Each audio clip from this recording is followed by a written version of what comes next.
우리 너희가 키우는 개보다도 훨씬 못한 무관심과 푸대접을 받으며 그 집에서 살 수는 없었다. 네가 제일 잘못하고 있는 게 바로 그 점이다. 모르는 거 말이다. 너 뭘 하고 있느냐? 사무치게 그립구나. 한번 와줄 수 없겠냐, 아들아? 아니다, 얘야. 난 괜찮다. 이제 곧 내 호흡은 완전히 먹게 될 것이다. 그리움은 가질지언정 회한으로 힘든 시간을 보내지 않기를 바란다. 나는 너의 손주로 태어날 것이야. 난 네 곁에 꼭 붙어 있으련다, 아들아. 너도 좋으냐? 좋으면 좋다고 말해보아라, 아들아.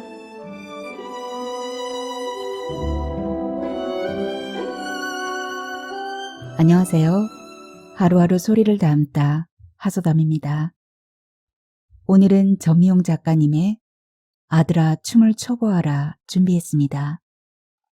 작가님은 2011년 단편소설 검은 불꽃으로 등단을 하셨는데요.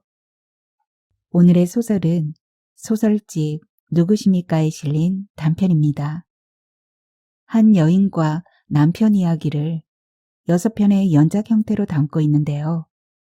오늘 낭독해드릴 소설은 임종을 앞둔 아버지가 아들에게 보내는 호소의 글입니다. 처음부터 끝까지 감동을 가득 채워드릴 거예요. 자, 그럼 지금부터 소설 속으로 들어가 보겠습니다. 구독과 좋아요는 하소담에게 큰 사랑으로 돌아옵니다. 끝까지 함께 해주세요.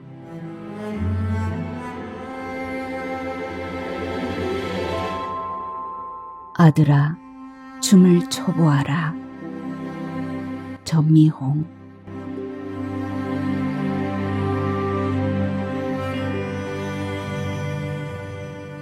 곁에 있느냐, 아들아? 잠시 눈 감았다 떴을 뿐인데 내 몸은 이미 싸늘해졌구나. 넌 길을 잃은 것이냐? 행색이 말이 아니구나. 어쩌다 네 처지가 그렇게 돼버린 거냐? 저런, 어젯밤 또 과음을 했군. 때문에 넌 연신 마누라 눈치만 살펴. 네 어머니 용돈들이 다 들켰을 때처럼. 그때 네 처는 거의 발작에 가까운 분노를 터뜨렸지. 넌 당당함을 잃고 변명하기에 바빴다. 그 어이없는 광경에 우린 할 말을 잃었을 수밖에. 충격을 받은 네 어머니는 한동안 음식을 입에 대지 않았다. 며느리와의 대면도 애써 피했지. 네 엄마는 며느리가 무섭다고 했다. 눈을 허옇게 짓두고 악을 써대던 모습이 떠오른다며 잠도 제대로 못 자더구나. 그 이후로 너의 태도는 눈에 띄게 달라졌다. 상냥하고 다정하던 넌 점점 무뚝뚝해지고 말수가 줄어들었지. 그래도 말년에 너희 집에 산 6개월 중 한 달간은 네 엄마를 가장 행복하게 해준 시간이었다. 얼큰하게 취해서 들어온 넌 엄마 곁에 앉아 얼굴을 어루만지고 볼을 비벼댔지. 그때의 네 엄마 표정을 기억하느냐? 세상에 그 무엇도 부러울 게 없다는 듯 그저 뿌듯해하던 얼굴을. 그게 너의 마지막 효도였다는 걸 당시에는 몰랐다. 그때 나도 얼마나 든든했는지 모른다. 딸만 둔 너는 모를 거다. 장성한 아들이 있고 아비가 그 아들을 매일같이 바라본다는 건 자신이 곧 우주임을 확인하는 것이란 걸. 그래서 마음이 커지고 꽉 채워진 것 같음을. 그래, 네가 생각하는 것처럼 내가 지팡이에 의지해 걷듯 추억에만 의존하고 있는지도 모르겠다. 이따금씩 내가 어느 지점에 와 있는지 혼란스러울 때가 있구나. 총을 들고 전장의 참호 속에 앉았는데 어느 순간 하얀 병실 침대에 내가 누워있어. 또 어떤 때는 분명히 네 엄마 곁에 누웠는데 양지 바른 벤치에서 졸고 있는 나를 봐. 이렇게 너에게 얘기하는 것 또한 현재가 분명하다고 장담하기가 어렵구나. 잠시 후면 넌 요리를 할 거다. 네 처가 좋아하는 고추 잡채를 만든다고 수선을 떨어. 다음 주말엔 탕수육을, 그 다음 주말에는 유산슬을 만들겠다고 공표를 해. 행동보다 말을 앞세우는 그 버릇은 여전하구나. 쉬 달아올랐다 식어버리는 양철 냄비 같은 성정 또한 변함이 없어. 너의 그런 즉흥적인 태도는 널 대하는 아내에게 멸시를 충동질하지. 그러고 나면 너희 둘은 결국 한바탕 격렬한 싸움으로 이어가곤 해. 자상하던 넌 화가 나면 난폭해지지. 주먹을 휘두르며 발길질을 해대.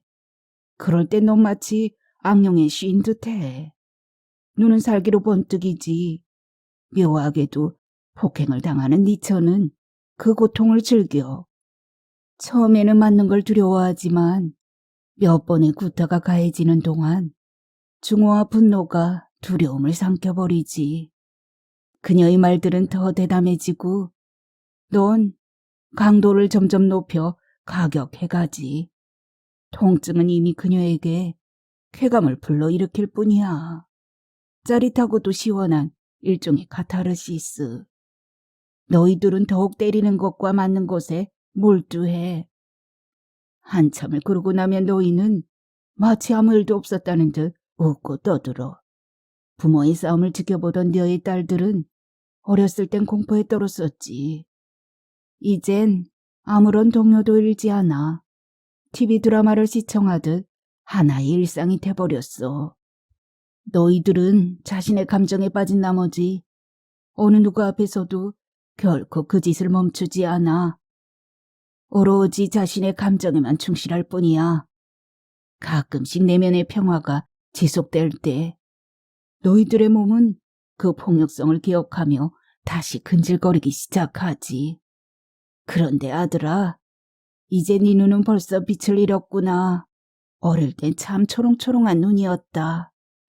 다들 널 보며 덕담을 늘어놓았지.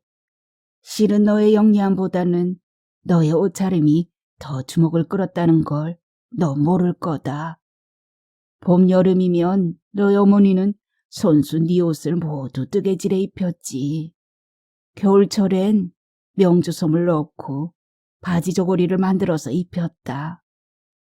불편한 몸으로 몇 주씩 쭈그리고 앉아 옷을 만들었지. 엄마 건강이 염려된 외할머니와 내가 아무리 만류해도 소용없었다.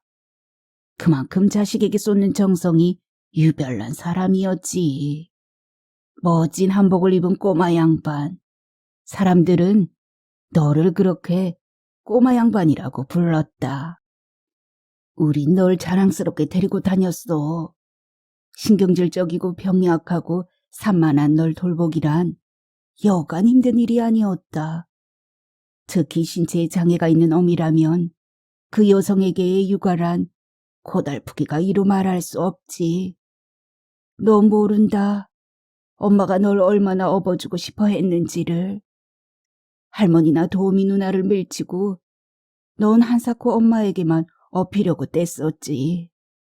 하지만 넌 한 번도 엄마 등에 업힌 적은 없었다. 그때마다 네 엄마는 무척 곤혹스러워했어. 그리고는 울먹이며 말했다.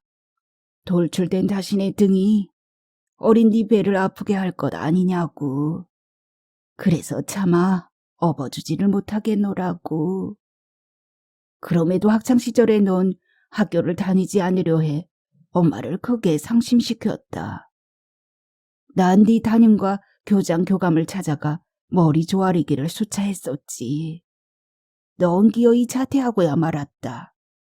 그 일로 우리 가정엔 짙은 먹구름이 끼었지. 그래도 우리는 너에 대한 기대를 놓지 않았다. 엄마 건강을 염려한 친척들 성화로 네 혼인을 서둘렀지. 그것이 오히려 단란했던 가정을 송두리째 뒤흔들게 할 줄은 꿈에도 몰랐다. 아들아, 왕성한 청년 시절이 있었듯 넌 곧 출애한 노년기를 맞게 될 거다. 부디 그 시간들이 너에게서 웃음과 안정을 앗아가지 않았으면 좋겠구나. 언젠가 내가 너의 앞에 모습을 드러낼 수 없게 되었을 때 그리움은 가질지언정 회한으로 힘든 시간은 보내지 않기를 바란다. 이제 넌 쇼핑할 품목에다 유산슬 재료를 써넣어. 갖가지 채소와 버섯들 외에 마른 해삼과 죽순까지. 이참에 중국 요리를 죄다 마스터해보는 건 어떨까 하며 네 처에게 노스레를 떨기도 해. 자신의 감정 표현에 거침이 없는 네 처는 너의 그런 즉흥적인 태도를 좋아하지. 때론 자신이 욕망하는 것을 위해 널 부추기기도 해. 넌 한 번도 그 속셈을 눈치챈 적이 없어. 생각과 말과 행동이 일치하지 않는 걸 뻔히 보면서도 넌 언제나 그걸 알아차리지 못하지. 넌 또 네 처의 충동적이고 동물적인 애정 표현에 감동을 받곤 해. 네 딸들이 어렸을 때 그녀가 혀를 내밀어 짐승처럼 아이를 핥아주던 걸 넌 종종 보았어. 그때마다 너의 욕정은 터질 듯이 불끈 솟아올랐지. 넌 그걸 우리에게 들키지 않으려고 애를 먹었다. 아들아, 그래 넌 정말로 행복한 거냐?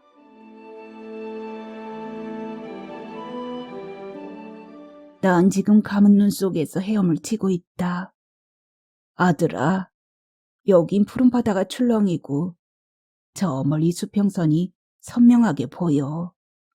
한 번도 수영해 본 적 없는 네 엄마가 바다 한가운데서 손을 흔들고 있네. 날 오라고 부르는 것 같아. 이게 꿈이지? 날 조승으로 불러들이려는 꿈인 게지 하면서도 통 눈을 뜰 수가 없구나. 마치 눈두덩이에 바위돌을 매단 것 같아. 팔다리도 점점 무거워져 돌로 변해버렸을지도 몰라. 전쟁터에서도 그랬지. 우리는 계속 후퇴하고 있는 중이었다. 북한군이 선전포고도 없이 진격을 해왔어. 우리 한국군은 무기도 제대로 갖추지 못한 채 싸워야 했다. 당시 국방부 장관은 전쟁이 발발하기 도달 전까지도 호언장담했지. 자신이 명령만 내리면 우리 국군이 평양을 점령하는데 일주일이면 된다고. 우리가 그만큼 막강한 군사력을 가졌으니 안심하고 생업과 학업에 전념하라는 말까지도 했었다. 그런데 어떻게 됐느냐? 수도 서울은 북한에 단 3일 만에 함락당하고 말았다. 도대체 이게 말이 되는 소리냐? 더 웃기는 건 그 작자가 큰 소리치며 병교즉패라는 말까지 갖다 붙였다는 점이다. 그건 군대는 오만하면 패한다는 뜻 아니냐?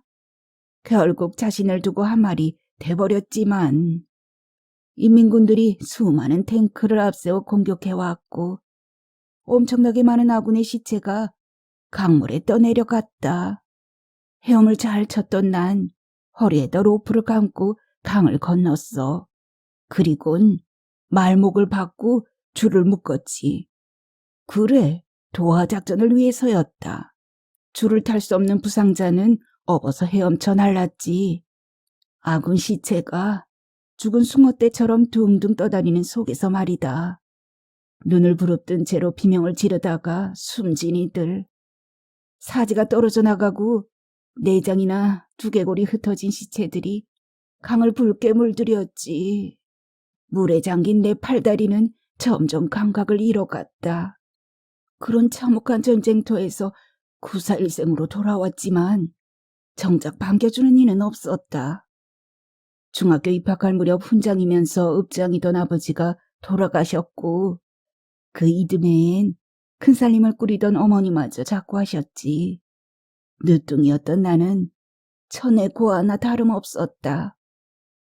많던 전답과 제사는 죄다 미망인이 된 큰형수가 차지했고 오로지 제 자식들 교육시키기에만 여념없었다.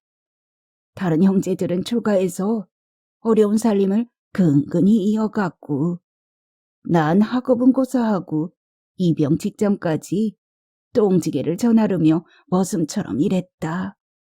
뭐라고? 그런데도 내가 어떻게 해서 너의 외가에 들어가 살게 되었냐고? 그래. 그처럼 불효했던 내가 대도시의 유지였던 너의 외가와 연을 맺은 건 언감생심 꿈도 못 꿀 일이었지. 제대 후 처음엔 일본인이 하는 철공소에 취직했다. 의지할 것 없던 난 몸을 사리지 않고 열심히 일했어. 그런 나를 수년간 지켜보던 자취집 안주인이 어느 날 너의 외조모에게 나를 소개시켰다. 둘째 사익감으로 중신한 거였지. 어릴 때 척추결핵으로 장애인이 됐다는 둘째 딸은 너의 외조부가 가장 귀해하는 딸이었다. 너도 기억할 거다. 외가의 사촌들보다도 네가 훨씬 많은 혜택을 누리며 자랐다는 걸. 그건 다 네가 너의 어머니를 만난 덕분이다. 넌 부모와 자식이 만나는 것에 대해 어떻게 생각하느냐? 부모와 자식과의 인연에 대해서 말이다. 너는 아마 어미가 자식을 잉태하는 게 부모의 의지만으로 되는 줄로 알 거다. 그게 당연한 거 아니냐고. 아니다. 그렇지가 않다 하더라. 부모도 자식을 맞을 준비가 돼 있어야 하는 거지만 부모의 의지만으로 자식이 배퇴되는 건 아니야. 대부분은 오히려 자식이 부모를 선택하게 되는 거다. 사람이 죽으면 중음에서 49일간을 머문다고 하지. 그러곤 사람으로 다시 태어나기 위해 모텔을 찾아 들어가게 돼. 바로 그때 용가는 어디에 탁대될 것인지를 정하게 되는 거란다. 너도 어떻게 해서 우리를 찾아오게 된 건지 한번 잘 생각해 보거라. 그런데 아들아, 넌 대체 지금 어디에 있는 거냐? 오늘은 네 모습이 통 보이질 않는구나. 눈을 감아도 훤히 보이던 넌 어디에 꽁꽁 숨어버린 것이냐? 어젯밤에는 꿈에서 네 엄마를 만났다. 49제 지낸 뒤론 네 엄마 꿈을 통 못 꿨는데 어제는 생생하게 보이더구나. 재봉틀 앞에 앉아 바느질하던 예전 모습 그대로였다. 수의를 만들고 있기에 내가 그 까닭을 모르니 잊고 갈 거라더구나. 그럴 수 없이 쓸쓸한 음성으로 말이다. 꿈을 깨서도 네 엄마의 그 애잔한 목소리와 처연한 얼굴이 계속해서 맴돌더구나. 어찌나 서운하던지 나도 반지꼬리를 꺼내어 바늘을 집어들었다. 흰 무명실을 10자쯤 잘라 바늘귀에 끼웠지. 처음엔 쓰던 베갯잇을 뜯어내고서 새 베갯잇으로 바꾸어 꿰맸다. 그 다음엔 내가 덮고 자던 이불 두 채를 포갠 뒤 뇌의 길을 맞춰 둘러가며 다 꿰맸어. 그렇게 바느질하다 보니 어느새 날이 밝아 있더구나. 그 뒤로 난 바느질하지 않는 날이 없다. 떨어진 양말을 깃거나 해진 속옷을 꿰매기도 하고 천이면 뭐든 다 바느질하지. 뭐? 나가서 사람들을 만나라고? 참 쉽게도 말하는구나. 그 많던 지인들은 이미 오래전에 다 고인이 돼버렸다. 이젠 기껏해야 경로당이나 산책로에서 만나는 이들 뿐이지. 아, 이런. 이제는 병원에서 보는 이가 다지. 네 엄마가 가버리고 나니 청소하는 게 귀찮아졌고 음식 만드는 건 더더욱 싫어졌다. 네 엄마가 살아있을 때야 살림을 도맡고 네 엄마 수발도 들었다만 살아있을 때 몰랐다. 아무리 거동을 못했어도 네 엄마는 존재 그 자체만으로도 충분한 그런 사람이었어. 모두들 많이 걸으라고 하지만 조금만 걸어도 숨이 차. 다리에 힘이 빠져 나도 모르게 주저앉게 될 때도 많아. 어느새 팬티가 젖어 있기도 하고 변을 지리기도 해. 그럴 땐 얼른 집에 들어가 몰래 속옷을 빨지. 요즘 들어 그런 일이 부쩍 잦구나. 어떨 땐 네 동생이 볼까봐 젖은 속옷을 숨겨두기도 해. 아침 먹고 경로당으로 갔다가 그 다음엔 뭘 하냐고? 복지관에서 점심을 먹고 곧장 집으로 향하지. 네 동생은 내가 복지관에서 이것저것 배우고 사람들과 어울려 놀기를 바란다만 그 애는 뭘 몰라. 난 아무것도 도무지 할 생각이 없는데 말이다. 밖에 있으면 그저 집에 들어가 방 안에 들어놓고 싶은 생각밖에는 안 들어. 아들아, 비가 오는구나. 넌 소낙비를 보면 뭐가 생각나느냐? 난 전쟁터가 제일 먼저 떠올라. 다른 건 다 희미해져 가는데 전쟁 기억만큼은 언제 어디서나 또렷하지. 서울을 수중에 넣은 인민군들이 소련군의 지원을 받아 더욱 기세등등해진 때였다. 급기야 부산까지 점령하고 적들은 사정없이 공격을 가해왔어. 폭우마저 계속되는 악정고투의 나날이었지. 전사자는 산더미처럼 쌓여가고 악취가 코를 찔렀다. 시치가 얼마나 지독한지 옷에 한번 밴 냄새는 전쟁이 끝나고서도 사라지질 않더구나. 군복 색깔 때문에 죽을 수도 있다는 걸 넌 알고 있느냐? 지금은 국방색이지만 당시의 우리 군복은 인민군복과 같은 황토색 무명천이었다. 사진을 봐서 알고 있겠지. 그 군복 색깔 때문에 억울하게 전사한 장병도 많았다는 것까진 모를 거다. 적으로 오인한 미군 전투기가 아군을 향해 발사하는 불상사가 왕왕 있었으니까. 넌 유난히 비를 싫어했다. 때문에 네가 학교 다닐 때 갑자기 비가 내리면 학교나 버스 종료소까지 우산을 들고 마중 나갔지. 때론 어린 네 동생이, 심지어는 네 어머니가 비 속에서 우산을 들고 서 있기도 했다. 넌 비만 맞으면 신경질을 있는 대로 부렸으니까. 한 번은 네 엄마가 아파서 아무도 마중 나갈 수가 없었다. 비를 홀딱 맞고 집에 들어선 넌 골이 있는 대로 났지. 넌 씩씩거리며 방으로 들어갔다. 네 동생이 애지중지하는 새끼 고양이를 집어들어 몇 차례나 벽에다 패대기 쳐댔지. 아마도 네 동생의 고질적인 편두통은 그날부터 시작됐을 것이다. 오늘은 네 엄마 생각이 부쩍 더 나는구나. 아들아, 아침에 같은 병동에 있던 임여사가 세상을 떠났다.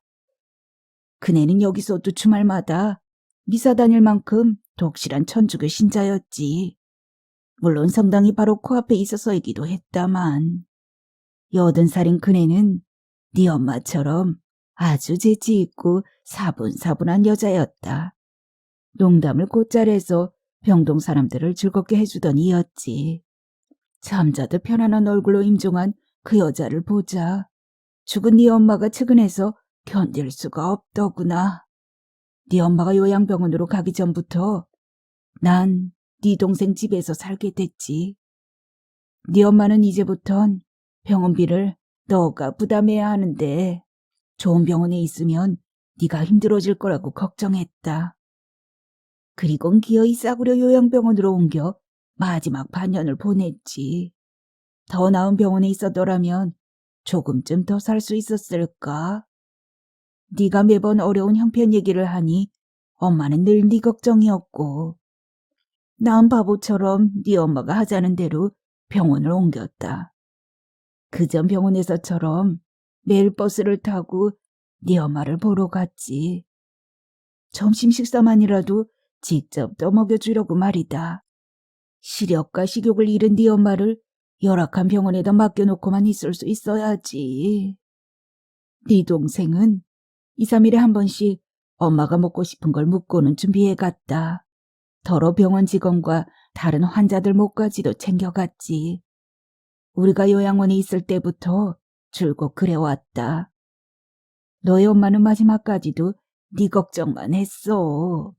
그러다 점점 말이 없어졌고 허공만 응시하다 숨을 거뒀지. 그 얼굴은 평화롭게 보이지 않았다. 임종 당시 네 엄마 눈엔 피눈물이 고여 있었으니까. 남들은 내가 네 엄마를 헌신적으로 돌본다느니 어느 누구도 나만큼 아내를 위해 주는 이는 없을 거라고들 말했지. 난 아직도 네 엄마 생각을 하면 가슴에 주먹만한 구멍이 뚫린 것만 같은데 말이다. 그 참한 사람을 허접한 요양병원에서 죽게 했으니. 아들아, 너는 정말로 아무런 후회도 안 드는 것이냐? 내가 네 외가 얘기를 하려다 말았다 했느냐. 네 외조부는 딸이 장애인이다 보니 언제까지고 변치 않을 신랑감을 구해주고 싶어 하셨다. 그러려면 무엇보다 근면하고 성실한 청년이었어야 했어. 학식도 너무 높지 않아야 된다고 여기셨지. 또 부자여도 안 되고 너무 잘생겨도 안 되었다. 난 그 조건에 합당한 데다 조실 부모까지 했으니 대를 사윗감으로도 마치 맞는 셈이었지. 처갓집에 들어가 사는 게 싫지 않았느냐고? 건강하지 않은 네 엄마와 정말로 결혼하고 싶었던 거냐고? 사람들은 대개 그런 것들을 궁금해했지. 장인과 어떻게 결혼할 생각을 했느냐? 결혼 생활에는 만족하느냐고. 어떤 모렴치한 이들은 부부관계엔 지장이 없냐고 대놓고 묻더군. 그런 작자들은 하나같이 동물적인 본능만을 쫓으며 사는 것 같았다. 뭐라고? 너도 신체에 장애가 있는 사람과의 결혼은 상상하기 어렵다고? 그렇다면 너의 몸을 한번 꼬집어 보아라. 아프냐? 아프다면 네 몸이 아픈 것이냐? 네 생각이 아픈 거냐? 다시 한번 묻겠다. 물질로 된 네 몸이 정말로 아픈 거냐? 눈에 보이지 않는 네 생각이나 느낌이 아프다는 것이냐? 넌 아직도 내 말을 잘 이해 못하는구나. 다시 한번 내 말을 잘 생각해 보거라. 나는 그분들 처부모를 처음 만났을 때 솔직히 꿈에서도 그리던 내 부모님을 만난 것 같았다. 네 외조부는 큰 인쇄소를 경영하고 있던 유능한 사업가셨지. 그러니 난 그 밑에서 일을 배울 수 있어서 좋았다. 네 외조모는 돌아가신 너의 친조모만큼이나 음식 솜씨와 살림살이가 빼어난 분이었다. 때문에 난 꼭 내 어머니를 만난 것처럼 기뻤어. 이런 경우를 두고 천생연분이라고들 하느냐? 그럼에도 불구하고 그 처가살이란 고된 객지 생활의 끝이 될 수 없었다. 오히려 매운 고생이 본격적으로 시작된 셈이었지. 낮엔 엄격한 장인 밑에서 경리일부터 회계와 인쇄기술에다 영업과 관리까지 모든 것들을 호되게 단련해야만 했다. 때론 내면 전에 장부가 날아오기도 했고 직원들 앞에서 욕 얻어먹기가 다반사였지. 그래도 일터에서 당하는 수모쯤은 얼마든지 감당할 수 있었다. 고학력자인 처 형제들에게 무시당한다는 느낌이 들 때도 많았지만 그 정도의 서러움도 문제거리는 아니었어. 나를 제일 힘들게 하는 건 내가 네 엄마 마음에 들 수 없다는 점이었다. 너의 엄마는 신체에 문제가 있다고는 해도 제법 고왔다. 또 참으로 총기 있는 사람 아니냐. 나를 만나기 전엔 문학을 공부한 출판사 직원과 혼담까지 오갔었다. 그 잘생기기까지 한 청년은 네 외조부의 반대로 엄마와 헤어져야 했지. 네 엄마에게 용납지 못할 조건을 내걸었기 때문이야. 그 조건이란 게 뭔지 궁금하느냐? 그럼 네가 한번 알아맞혀 보거라. 그자는 자신은 독자라 자식이 있어야 된다. 그런데 당신의 그 몸으로 아이를 출산하는 게 가능하겠는가? 내가 아무리 당신을 원한다고는 하나 자식을 얻기 힘들다면 다른 여자에게서라도 후손을 봐야 한다. 그래도 괜찮겠는가? 그게 그 사람이 말한 결혼 조건이라는 거였다. 넌 그것에 대해 어떻게 생각하느냐? 입을 비죽거리지만 말고 한번 너의 생각을 그대로 말해보거라. 네 외조부는 그 얘기를 전해 듣고 또 오발대발하셨다. 남과 남이 만나 살다 보면 아무리 의가 좋다가도 싫은 마음 생기기 마련인데 처음부터 그런 조건을 내걸면 나중에 싫어질 땐 어떡할 거냐고.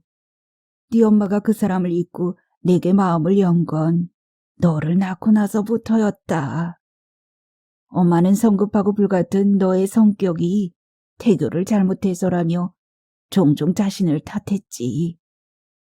그렇지만 나같이 변변찮은 사람과 결혼했으니 마음이 편할 수 있었겠느냐. 네 엄마의 슬기나 댐댐이에 비하면 난 한참 부족했으니 말이다. 네가 내 성격을 닮았다는 것 또한 부인할 수 없겠더구나. 내 급한 성격 때문에 너에게 해초리를 많이 들었으니까. 너희들을 채근하며 호통쳤던 날은 내 마음도 편치 않았다. 학교 앞으로 가 하교하는 너희들을 기다리며 서 있곤 했지. 아들아, 사람이 자신의 역할을 다 하지 않고 산다면 그 결과가 어떨 것 같으냐. 그 사람의 몫까지 누군가가 떠안을 수밖에 없지 않겠느냐. 어느 누구도 자신의 행복을 위해 타인의 희생을 요구할 권리는 없는 것이다. 절대로 그래서는 안 되는 거다. 뭐라고? 네가 뭘 잘못한 거냐고? 잘못한 게 뭔지 모르겠다는 말이냐? 네가 제일 잘못하고 있는 게 바로 그 점이다. 모르는 거 말이다. 모른다는 건 생각하지 않아서다. 너 몸이 좋지 않은 어머니를 위한답시고 일찍 결혼했다만 네 처와 자주 갈등을 일으켰다. 때문에 우린 너희를 1년 만에 분가시켜 주었지. 그 후 네 어머니가 여러 차례 입원했다. 그때마다 엄마를 간호하고 돌보는 일은 언제나 네 동생 차지였지. 그 애가 결혼한 후론 줄곧 내가 살림을 살았었고 서울로 가버린 넌 네 식구들을 데리고 명절과 휴가 때만 다녀갔다. 그마저도 교통체증이나 아이 학업을 핑계로 귀성을 취소해버리곤 했지. 너희 부부는 언제나 부모의 아니 따위엔 털끝만큼의 관심도 없었다. 오히려 이사 때마다 대출금 운운하며 손 내밀기 바빴지. 그때마다 우린 수차례의 너희 사업자금을 마련해 줄 때처럼 거절하질 못했다. 준비해뒀던 노후 자금이 거의 바닥났을 때 넌 큰 집을 장만했다며 우리를 봉양하겠다 했지. 넌 우리가 네 집으로 이사할 것을 재차 권했지만 네 처와의 불화를 우려해 거절했었다. 그러다가 결국 거듭된 너희 부부 청을 받아들이고 말았지. 우린 어리석게도 일말의 기대와 설렘을 안고서 유일한 재산이던 집을 처분하고 너희 집으로 들어갔다. 그런데 너희는 어떻게 했더냐? 우리 집값의 반을 거머쥔 너희들이 제일 먼저 한 일은 고가의 수입 골프채를 사는 것이었다. 그리고 멀쩡하던 승용차를 더 큰 차로 바꿔서 나다니기에 바빴지. 네 처는 매일 말 한마디 안고 있다 제 차를 몰고 나가선 캄캄해서야 들어왔다. 그리고 아무렇게나 차린 밥상을 내다버리듯 우리 앞에 갖다 놓는 것. 그게 고작이었지. 그때 너의 어머니는 이미 실명하기 시작했다. 내가 잠시만 곁에 없어도 어둠 속에서 공포에 떨었지. 우린 너희가 키우는 개보다도 훨씬 못한 무관심과 푸대접을 받으며 그 집에서 살 수는 없었다. 그럴 순 없었어. 집도 없어진 우리는 결국 너희 집에서 나와 요양원으로 들어갔지. 우리 두 사람이 거처 할 요양원엔 짐을 다 가져갈 수 없었다.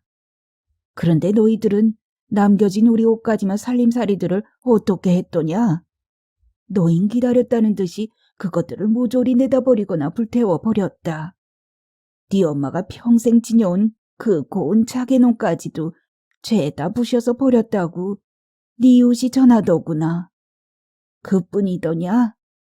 넌 네 가족 이름을 몽땅 개명해버렸다. 내가 몇 주씩 옥편을 찾아가며 정성 들여 지었던 네 이름과 소녀들 이름을 네 처 이름과 함께 강아지 이름 바꾸듯이 호적에서 깡그리 지워버리고 새 이름을 올렸다. 그래, 이름들을 모조리 바꾸고 나니 다시 태어난 것 같더냐? 그래서 네 부모 네 형제를 잊고 살았던 것이냐? 그렇게 사니까 마음이 편안하더냐, 아들아?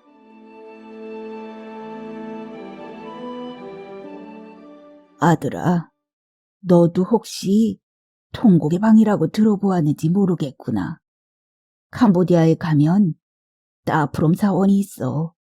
크메르 제국의 가장 위대한 왕이자 마지막 왕인 자야바르만 7세가 세운 사원이야. 그가 모친의 극락왕생을 위해 지었다고 전해지고 있지. 거기엔 왕이 어머니의 죽음을 애도하기 위해 만든 방이 있어. 그 방 이름이 바로 통곡의 방이야. 왜 통곡의 방이라고 한 줄 아느냐? 그래, 네가 짐작한 대로 살아생전에 효도를 다하지 못한 왕은 그곳에서 가슴을 치며 한을 풀었다는구나. 특이한 점은 돌로 쌓은 사원의 그 방은 어떠한 소리에도 울리지 않는데 딱 한 가지 소리만이 방을 탕탕 울리게 하지. 넌 그게 무슨 소리일 것 같으냐? 그건 바로 사람이 가슴을 칠 때 나는 소리란다.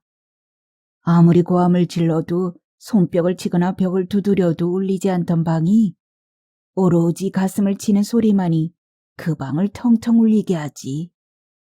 재미있는 건 불효자일수록 그 소리가 더 크게 울린다는 것이다. 어떠냐 아들아? 너도 한번 그곳에 가서 가슴을 쳐보고 싶지 않느냐? 네 가슴이 어떤 공명을 일으킬 수 있을지, 그 서늘하고 청명한 울림이 너의 마음을 어떻게 작동시킬지 궁금하지 않느냐? 어제는 네 동생 성화로 백화점을 갔다. 사람들이 너무 붐비니 어지러워서 몇 번이나 쓰러질 뻔했어. 그래도 앉았다 쉬었다 하면서 다녔다. 그 애가 내 팔짱을 단단히 끼고서 말이다. 내 생일 선물로 옷과 구두를 사면서 그러더구나. 아버지, 제일 좋은 것 중에서 가장 마음에 드는 걸로 고르세요. 그리고 아끼지 말고 떨어질 때까지 부지런히 입고 신으세요. 또 사드릴게요. 라고 말이다. 그 말을 듣는데 눈물이 핑 돌더구나. 얘야, 난 이번 백화점 나들이가 이 생에서 마지막이지 싶구나. 아들아, TV 뉴스를 보고 있으니 문득 옛 생각이 나는구나. 뉴스에선 말 안 듣는다고 때려서 죽게 한 비정한 아비 이야기가 나오고 있어. 넌 어릴 때 내게 참 많이 맞았지. 넌 어려서부터 허약해 보약을 달고 살았다. 그래서 초등학교에 입학한 뒤로는 내가 하루도 거르지 않고 아침 저녁으로 운동을 시켰지. 어린 네 동생까지 깨워서 함께 체조와 줄넘기를 시켰어. 저녁에 마당으로 나와 운동을 해야만 잠잘 수 있게 했다. 넌 5살 아래 동생보다 더 말을 듣지 않았어. 그럴 땐 때리기도 했고 찬 물통 속에 집어넣는 체벌도 줬지. 네 엄마가 건강치 못하다 보니 내게 너희들을 건강하게 키우는 것이 언제나 최우선일 수밖에 없었다. 넌 도무지 따라주지 않았고 난폭해지기까지 했다. 넌 내가 모를 줄 알겠지만 난 네가 중학생이 되려는 네 동생 목에다 식칼을 들이댄 것도 알고 있다. 제 할 일을 알아서 잘하던 네 동생을 질투한 나머지 넌 그 애를 마구 괴롭혔다. 수시로 부려먹거나 그 애가 가진 걸 빼앗고 노는 걸 해방하곤 했지. 부당한 걸 못 참는 그 애가 네 말을 듣지 않으면 넌 마구 때렸다. 하루는 화를 참지 못한 나머지 넌 부엌으로 달려가 식칼을 들고 나왔다. 시퍼런 칼날을 네 동생에게 들이대며 위협했어. 그때 내가 얼마나 놀랐는지 아느냐? 난 차마 나서지 못한 채 가슴만 졸였다. 자칫 말리려다간 네 동생이 크게 다칠 수도 있을 것 같았지. 내가 제대로 교육시키고자 한 체벌이 오히려 너의 폭력성을 더 키운 것 같았다. 널 때렸던 걸 뼈저리게 후회한 날이었지. 그런데 아들아, 너 뭘 하고 있느냐? 어떻게 2달간 전화 한 통이 없느냐? 너희 식구들은 3년 전 네 어머니 초상 때 다녀간 게 마지막이었다. 너도 내가 3번째 입원한 뒤론 한 번도 보지 못했어. 네 엄마가 살아있다면 어림도 없는 노릇이지. 너 마음 내킬 때만 용돈 한 푼 붙이곤 필요한 게 뭔지 뭐가 먹고 싶은지 한 번 물어보는 법이 없어. 명절이나 생일 때 반찬 한 가지라도 보내오면 사위한테 내 체면이 조금쯤 설 텐데 말이다. 안부만 묻고 마는 짧은 통화지만 어떤 땐 그런 네 음성마저도 사무치게 그립구나. 그래서 전화벨 소리에 귀를 바짝 세우곤 하지. 아들아, 내가 너희 집에 한번 가면 안 되겠느냐? 아니다, 얘야. 내가 지금 무슨 소리를 하고 있는지 모르겠구나. 신경 쓰지 말거라. 그냥 한 번씩 네 음성 듣는 것만으로도 난 괜찮다. 그런데 혹시 한번 와줄 수 없겠냐, 아들아? 얘야, 난 방금 그림을 그렸다. 네 동생이 알면 또 질색할 테지만 펜을 들고 와 다시 2개의 얼굴을 그려놓았어. 어디에다 그렸냐고? 한번 알아맞혀 보아라. 넌 상상력이 부족하구나. 하기야, 어릴 때도 그랬다. 네 동생은 천정이나 벽지 무늬만 보고서도 이야기를 곧잘 지어냈지만 네가 그러는 건 한 번도 보지 못했어. 넌 조근조근 얘기하기보다는 몸을 흔들어대길 더 좋아했어. 나는 변기에 앉아 있으면 욕실 바닥에서 갖가지 모양들을 발견하지. 너도 타일을 한번 자세히 살펴보려무나. 사람이나 동물 같은 다양한 형체를 발견하게 될 테니 그것도 그날 기분에 따라 달라. 언짢을 땐 환한 얼굴로 보이더니 지금은 또 모두 웃는 얼굴이야. 지난번에 그려놓은 그림을 보고 네 동생이 그랬지. 그림을 그리고 싶으면 종이에다 그리지. 왜 어린애처럼 욕실 바닥에다 낙서를 하냐고. 그리곤 공책을 내밀더구나. 이게 얼마나 재밌는지 그 애는 모르는 게야. 그 애는 내가 말끔히 정리해 놓는 것도 싫어해. 난 뭐든 조금이라도 흐트러져 있으면 그거를 못 보겠는데. 뭐? 네가 어렸을 때도 그런 것 때문에 힘들었다고? 내가 정리정돈을 너무 심하게 시켰다고? 그래서 나쁠 게 뭐냐? 정리정돈을 잘 해놓으면 누가 보든지 좋지 않느냐? 뭐? 남들에게 잘 보이기 위해서 사느냐고? 너도 네 동생과 똑같은 소리를 하는구나. 그 애도 아버지는 남의 눈을 왜 그렇게 의식하며 사세요? 그러더구나. 넌 그러지 않느냐? 난 뭐든 묶어놓지 않으면 흩어지고 달아날 것만 같아서 불안해. 창이나 방문도 열려 있으면 마음이 편치 않고 말이다. 그 애는 내가 물건들을 고무줄로 묶어놓는 걸 보면 기함을 해. 달아나는 것도 아닌데 뭐하러 그렇게 고무줄로 칭칭 감아놓느냐면서. 그 애는 내가 방문이나 창을 꼭 닫아놓는 걸 봐도 그래. 이렇게 꼭꼭 닫아놓으면 답답하지 않으세요? 전숨이 콱 막혀요. 라고 말이다. 아들아, 너도 답답한 거냐? 너도 숨이 막히느냐? 너도 바람을 쐬고 싶은 것이냐? 그러면 아들아, 문을 활짝 열어놓아라. 창문도 모조리 열어 젖혀라. 바람이 잘 들어가도록 네 가슴을 쭉 펴보거라. 그러고 나서 마음껏 몸을 흔들어라. 굳어버린 네 어깨가 말랑해지도록, 뻣뻣한 너의 팔다리가 잘 돌아가도록, 네 다친 마음이 환히 열릴 수 있도록. 나의 하나뿐인 아들아, 이제 곧 내 호흡은 완전히 멎게 될 것이다. 그러니 아들아, 지금부터 내가 하는 말을 잘 새겨듣도록 하여라. 내 숨이 완전히 멎은 걸 확인하고 나면 24시간 동안은 절대로 내 몸에 손대지 말 거라. 정수리의 홍과 단전에 백이 만나는 시간이니라. 제일 먼저 영락원에 전화를 해서 운구 예약부터 하거라.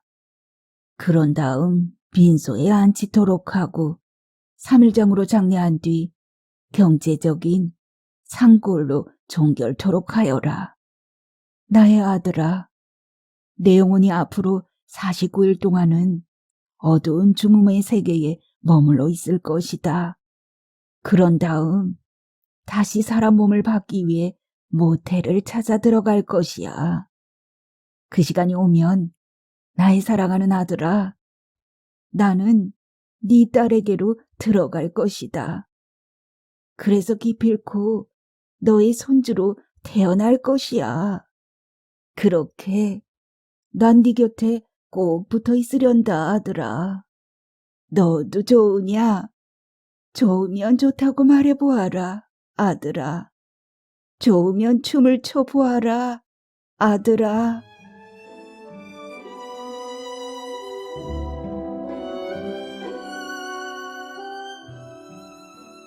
오늘의 소설은 여기까지입니다. 임종을 앞둔 아버지가 아들에게 보내는 절절한 호소의 글, 어떻게 감상하셨나요? 정말 여운이 많이 남습니다. 저희 구독자 대부분이 부모의 세대라 정말 공감이 많이 갔으리라 생각해요. 또한 자식의 입장에서 보면 부모의 심정을 한 번은 더 생각해보는 그런 시간이었습니다. 오늘도 핫소담과 함께 해주셔서 감사합니다. 다음 시간에 또 뵙겠습니다. 편안히 계세요. 감사합니다.